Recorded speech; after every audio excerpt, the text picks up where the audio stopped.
Powerful billionaire disguises himself as a homeless beggar to test his girlfriend's love, only to uncover betrayal, unexpected kindness, and a wedding day revelation no one saw coming. The skyline of New York City glittered like a crown of diamonds against the night sky. High above the noise of traffic and ambition, inside a glass penthouse that overlooked the Hudson River, Kelvin Chukuma stood alone. At 34, he was everything magazines admired. An African investor who had conquered Wall Street. His name moved markets. His decisions shaped tech companies. Financial blogs called him the silent storm. Investors called him visionary. Competitors called him dangerous. He owned 3 penthouses across the city skyline. He traveled by private jet. His wardrobe was tailored in Italy. His watch cost more than most people's homes. When he entered boardrooms, conversations paused. When he spoke, banks listened. But tonight, there was no applause. Only silence. Kelvin loosened his tie slowly and walked toward the floor-to-ceiling window. Below him, the city pulsed with life, lights blinking, taxis rushing, dreams chasing dreams. He had built an empire from discipline, intelligence, and relentless ambition. Yet in that quiet moment, surrounded by everything money could buy, he felt something unexpected. Empty. His phone buzzed softly on the marble table. "Mommy Africa" flashed across the screen. He smiled before answering. No matter how powerful he became, to her he was still just her son on the other side of the call in Nigeria. His mother wasted no time. "Kelvin, when are you getting married?" He closed his eyes briefly, already knowing this conversation. She reminded him that at 34, many men had wives, children, families. She reminded him that success without legacy was incomplete. She reminded him that money does not sit at the dining table with you at night. He listened patiently, respectful as always. After the call ended, he remained still, staring at his reflection in the dark glass. Was it possible to have everything, and still have nothing? He had dated women before. Beautiful women. Educated women. Elegant women. But somewhere between luxury dinners and subtle questions about joint accounts, something always felt transactional. Conversations drifted toward lifestyle. Toward access. Toward comfort. Rarely toward him. Do they see me, or just the life around me? He wondered quietly. Kelvin rested his forehead lightly against the cool glass. The city that once energized him now felt distant. Success had come quickly, but connection had not. Power was loud. Wealth was visible. But genuine affection? That was silent, fragile, and hard to measure. For the first time in years, the billionaire felt uncertain. Behind the tailored suits and calm billionaire aura was a man who simply wanted to be loved without conditions. Not for his skyline. Not for his stock portfolio. Not for his private jet. Just for him. And in that towering penthouse above New York, Kelvin Chukuma realized something profound. The higher you rise in the world, the lonelier the view can become. Because sometimes, the greatest wealth is not money, but being chosen for who you are. The next morning, sunlight poured into Kelvin's penthouse in New York City, but his mind was thousands of miles away. His phone rang again. "Mommy Africa." He answered with a soft smile, already preparing himself.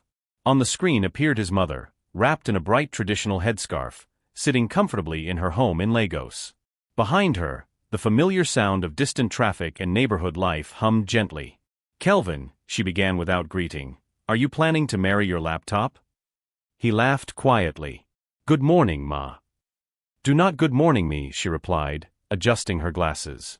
"You are 34. In Nigeria, your mates have children who are already disturbing them." Kelvin shook his head, amused. "Ma, I am building global investments." She leaned closer to the camera. "Investment will not cook soup for you. Money cannot hug you at night." Her words, though dramatic, landed somewhere deeper than he expected. He tried to joke. "I have chefs, Ma." She gasped softly, almost offended. "You want Chef to give me grandchildren?" Kelvin covered his mouth to stop laughing, but her expression remained serious. Then her tone changed. "I have found a good girl," she said carefully. He straightened slightly. "Ma." "She is humble. She is respectful. She visits me every week." Her eyes narrowed knowingly. And she is not afraid of your success. He walked slowly toward the window, looking out at the skyline. How do I know she loves me and not what I have? There was a pause on the screen. Then his mother said something unexpected. Then hide what you have. Kelvin turned back. What? Hide your money, she repeated calmly. Dress simple. Act simple. See who will follow you. He stared at her, unsure if she was joking. Ma, this is not a movie. She lifted her chin proudly. Sometimes life must become movie so truth can appear. He laughed at first. The idea sounded dramatic, almost childish. A billionaire pretending to be poor? It was absurd. But after the call ended, the laughter faded. He stood alone in the quiet room again, her words echoing in his mind. What if she was right? All his life, Kelvin had tested business partners, investments, and contracts. He believed in due diligence, in verifying before trusting. Yet when it came to love, he had simply hoped for sincerity without proof. Maybe I have been brave in business, but afraid in love. The thought unsettled him. If someone loved him only for comfort, they would disappear the moment comfort disappeared. But if someone loved him for who he was, they would stay, even in simplicity. He picked up his phone again, but this time not to call his mother. He called his assistant. Prepare the jet, he said calmly. We're going to Nigeria. He ended the call and looked once more at the skyline. For the first time, Kelvin was not flying home as a billionaire investor. He was flying home as a man searching for truth. Because sometimes, to discover who truly loves you, you must first remove everything that makes you impressive. In a quiet, well-decorated living room in Lagos, Linda adjusted her posture before Kelvin's mother entered the room. Her smile was soft. Her dress was modest. Her voice was gentle. Auntie, good afternoon, she said warmly, bending slightly in greeting. To anyone watching, she looked perfect. She visited every week. She brought fruits. She complimented the house staff. She listened carefully when Kelvin's mother spoke about family values. She even offered to help reorganize the kitchen. She is humble, Kelvin's mother would say proudly on video calls. Linda lowered her eyes modestly each time praise came her way. She knew exactly when to speak and when to remain quiet. She laughed at the right moments. She sighed sympathetically at the right stories. But once she stepped outside and the door closed behind her, the softness disappeared. Inside her car, she removed her sandals and exhaled deeply. Soon, she whispered to herself. Her phone screen lit up with pictures she had saved: luxury homes in Banana Island, designer handbags, white Range Rovers with red interiors. She scrolled slowly, smiling. One wedding and my life changes forever. She imagined the engagement announcement. The ring. The headlines. The new title, Mrs. Kelvin Chukuma. Did she love him? Or did she love what came with him? Linda believed she was smart, not greedy. In her mind, she had worked hard. She had positioned herself well. She had invested time in the mother because the mother was the gatekeeper. And in her calculation, she was winning. She practiced lines in the mirror at home. I don't care about money, Kelvin. I just want peace and family. She tilted her head slightly, adjusting her expression until it looked believable. At brunch with her friends, her confidence was obvious. Once he gives me account access, I won't have to ask anyone for anything again, she said, stirring her drink calmly. Her friends gasped in admiration. Linda leaned back comfortably. Men like him don't marry twice. Once I enter, that's it. She believed the future was secured. The billionaire had returned to Nigeria. The mother approved of her. The competition seemed weak. She did not see danger. She did not sense a test. She did not imagine that the very man she planned to impress would soon be watching her from a place she would never expect. In her world, love was strategy. Marriage was elevation. Kindness was performance. And she was convinced she had already won. But sometimes, the loudest confidence hides the deepest deception. Because when love becomes a calculation, the heart is always the first thing sacrificed. 2 days after landing in Lagos, Kelvin Chukuma stood in front of a mirror and barely recognized himself. The tailored suits were gone. The polished shoes were replaced with worn-out slippers. A faded oversized shirt hung loosely over his broad shoulders.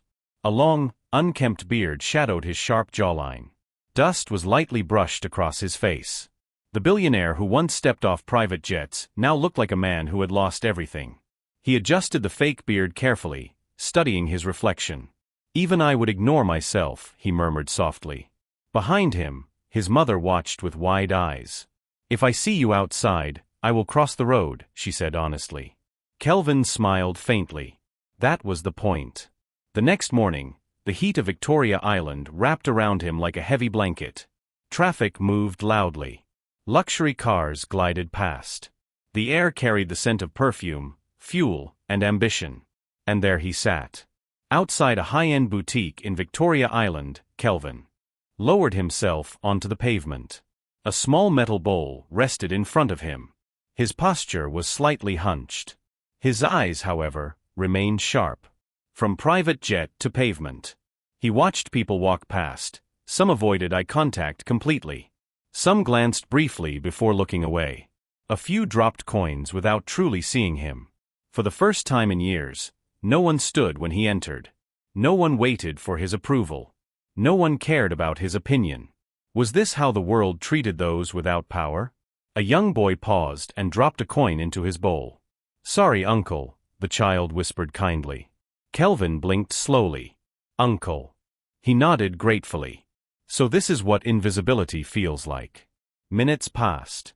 Then the sound of heels clicking confidently against the pavement reached his ears. He did not need to look up immediately. He knew that voice. Linda. She stepped out of a sleek car, sunglasses resting perfectly on her face, laughter floating easily between her and her friends. She looked radiant, confident, untouchable. Kelvin lowered his head slightly and extended his bowl. "Madam, please help," he said quietly, masking his voice. The test had begun. Linda slowed. Her gaze fell on him. There was no recognition in her eyes, only irritation. She adjusted her handbag and frowned slightly, as if his presence disturbed the aesthetic of her morning. Kelvin remained still, watching carefully from beneath the disguise. Every reaction, every expression, every word. He was no longer observing from a boardroom or behind financial reports. He was observing from the ground. And sometimes, the clearest view of a person's heart is from the lowest position. As traffic roared and the boutique doors opened behind them, Kelvin felt something shift inside him. Not fear. Not doubt. Truth. Because when you remove status and comfort, you finally see who values you, and who values your wallet. The afternoon sun burned brightly over Victoria Island as Linda stopped directly in front of the beggar. Kelvin kept his head slightly lowered, metal bowl stretched forward. His heart was steady, but his senses were alert. This was the moment truth would reveal itself. Linda removed her sunglasses slowly and stared down at him. "You again," she said sharply. Her friends giggled behind her. Kelvin kept his voice weak and humble. "Madam, please, anything will help."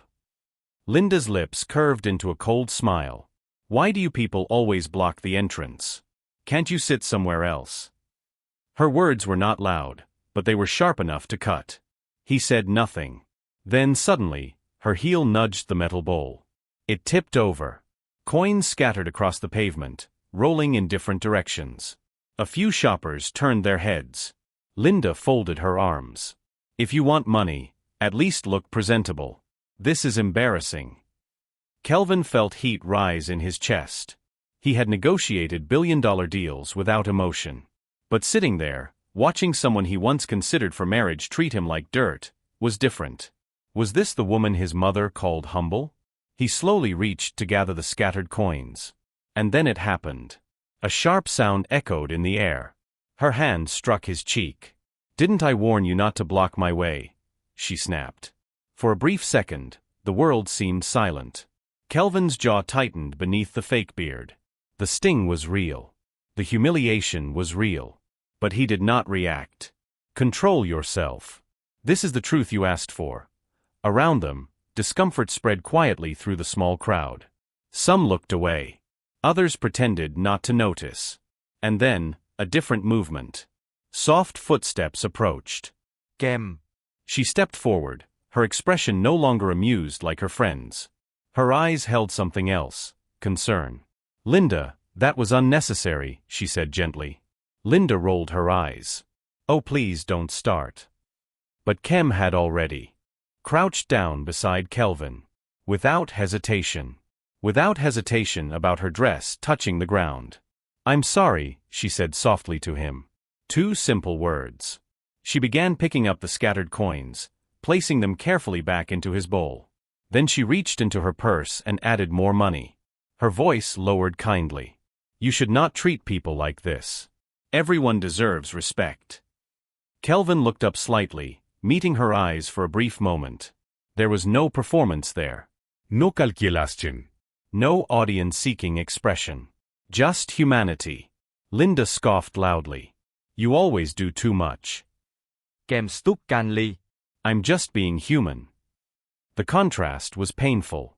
One heart fueled by pride. The other guided by compassion. Kelvin remained seated, but inside him something shifted deeply. The slap had revealed more than pain. It had revealed character. One woman saw inconvenience. The other saw a person. And sometimes, the smallest act of kindness speaks louder than the loudest insult. Because true character is not shown in how we treat the powerful, but in how we treat the powerless. The next morning, the sun rose gently over Victoria Island, washing the streets in soft gold. Kelvin was already there. Same worn clothes. Same metal bowl. Same quiet posture outside the luxury boutique. But something inside him had changed. He was no longer sitting there just to test Linda. He was waiting. Around noon, familiar footsteps approached. Light. Unhurried. Kem. She carried a small paper bag and a bottle of water. No audience. No friends. No performance. She stopped in front of him and smiled, not with pity, but with warmth. I brought you something to eat, she said softly. Kelvin looked up slowly, staying in character. Thank you, madam. She crouched down beside him again, careful but unbothered by the dust. From the bag, she pulled out a neatly packed meal. You should eat while it's still warm, she added. No lecture. No judgment. Just care. For the first time in years, Kelvin felt something unfamiliar in his chest. Respect. The city moved loudly around them, cars passing, heels clicking, conversations flowing. Yet in that small space on the pavement, there was calm. Kem did not rush away. She stayed. What is your name? She asked gently. He paused for half a second. Kel. Ken, he corrected softly. She nodded, accepting him without suspicion. Ken, everyone has a story. I hope yours changes for the better. Her words were simple, but they landed deeply.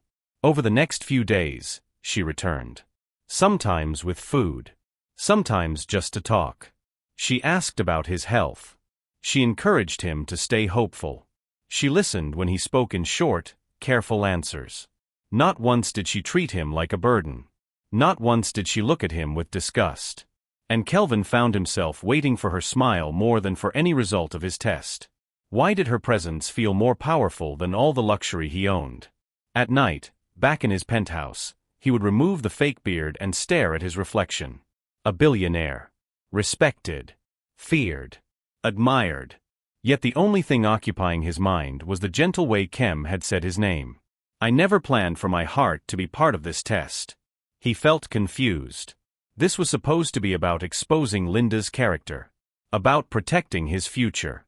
But somewhere between the scattered coins and the shared conversations on cold pavement, something unexpected had begun. Kem did not know about private jets.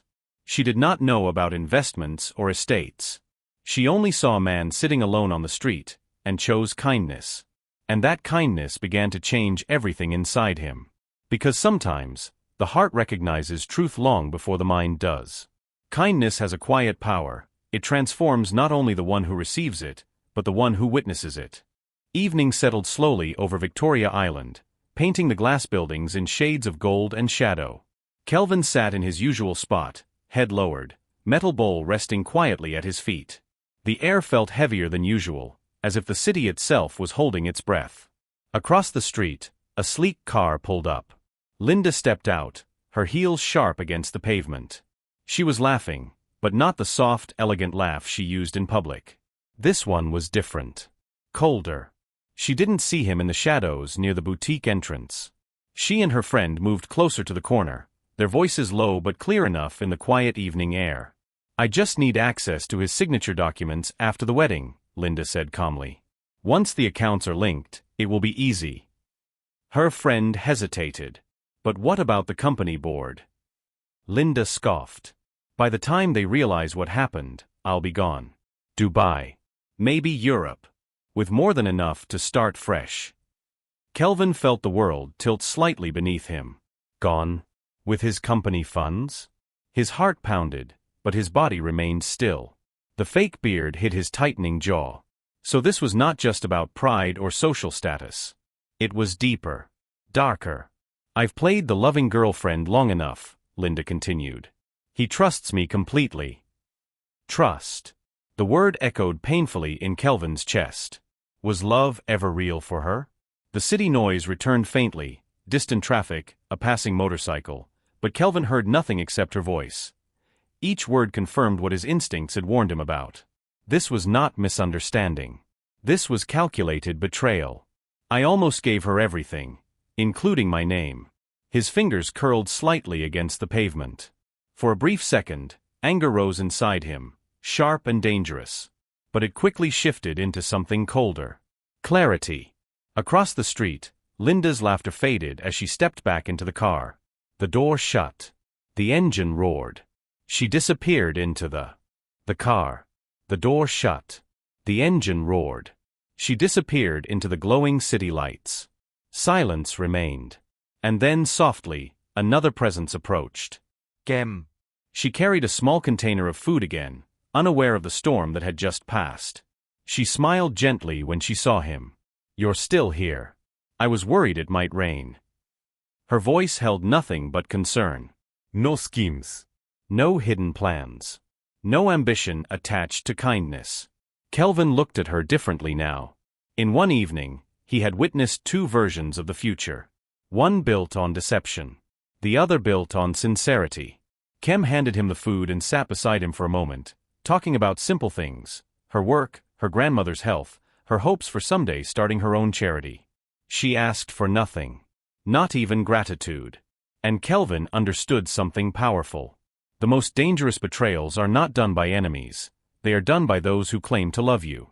As the night deepened over Victoria Island, his decision silently formed. The wedding would go on. But the truth would walk down the aisle first. Because when greed speaks in whispers, truth must answer with courage. The sky above Victoria Island was painted in soft evening colors, pale pink fading into deep blue. Kelvin sat in his usual place, but tonight his heart was louder than the traffic around him. In his pocket, hidden beneath worn fabric, was a small simple ring. Not expensive. Not impressive. Just enough to carry a question that could change everything. Kem approached slowly, holding 2 cups of tea. I thought you might be cold, she said gently, handing one to him. He looked at her carefully. Her kindness had never weakened. Not once had she asked him what he owned, what he earned, or what future he could provide. She only asked how he felt. After a few quiet moments, Kelvin placed the cup down. Kem, he began softly, staying in his humble tone, may I ask you something important? She sensed the seriousness in his voice. Of course. He took a breath. I do not have much. No house. No stable work. No promises of comfort. His eyes searched hers. But I have a heart that respects you. And I will work every day to become better. Her expression changed, surprised, uncertain. Then he slowly pulled out the small ring. Kem, will you marry me? The city seemed to pause. For a moment, even the wind felt still. Kem stared at the ring. Then at him. Her mind clearly racing. Marriage? To a man sitting on the pavement? She swallowed gently. Ken, you are kind. You are honest. But marriage is not small. Life is not easy. Her voice trembled slightly. Love is important, but how will we survive? Her fear was real. Her doubt was human. Kelvin's chest tightened. Was he asking too much? He lowered his voice. I cannot promise luxury. I cannot promise ease. But I promise loyalty. I promise respect. And I promise I will never let you face life alone. Silence wrapped around them again. Kem looked down at her hands. What if this is foolish? What if I regret choosing love over security? Her eyes filled with emotion, not from greed, but from responsibility. She was not thinking about wealth. She was thinking about reality. And then she looked back at him. I don't love you because of what you have, she said softly. I love you because of who you are. A single tear escaped her eye. Yes, she whispered. I will marry you. No applause. No cameras. No grand audience. Just two people on a pavement, choosing something rare. Kelvin felt a wave of emotion he had never experienced in boardrooms or business deals. She chose him. Not his status. Not his wealth. Him. As he gently placed the ring on her finger, the world continued moving around them, unaware that one of the purest decisions had just been made on a city sidewalk. Because sometimes, the greatest love stories are not written in luxury halls, but in quiet sacrifices. True love chooses the heart, even when the future looks uncertain. The wedding venue in Lagos was filled with music, guests, and bright decorations. Everything looked perfect. Guests were dressed elegantly, waiting for the ceremony to begin. Linda stood near the entrance, confident and smiling, believing today would confirm her future. She whispered to her friend, "Let's see how that beggar will look at this wedding." She laughed softly, unaware of what was coming. Outside, the sound of powerful engines suddenly interrupted the celebration. One by one, sleek black luxury vehicles entered the venue area in a slow, dramatic formation. Conversations stopped. Heads turned. Who could this be? The doors opened. Bodyguards stepped out first, dressed in dark suits, scanning the area with professional calm. Then, from the central vehicle, Kelvin stepped out. No beard. No worn clothes. No disguise. Instead, he wore a perfectly tailored suit, polished shoes, and the confident presence of a true leader. The crowd gasped. Linda froze. Her smile disappeared instantly. Kelvin walked forward with steady steps. Every movement was calm, controlled, powerful. Guests began whispering his name in disbelief. It's him. That's the billionaire. Kelvin stopped at the center of the venue and looked around at the silent room. His eyes met Linda's. Her face turned pale. He spoke clearly, his voice firm yet composed. My name is Kelvin Chukuma. The statement alone created shockwaves. Guests murmured loudly. Phones began recording. Kelvin continued, For the past weeks, I lived among you in disguise. Gasps filled the air. He turned slightly toward Linda. I wanted to know who would love me without my wealth. Without my title. Without my success. Linda tried to step forward, but she couldn't find her words. Kelvin raised his hand gently. Today, I found my answer.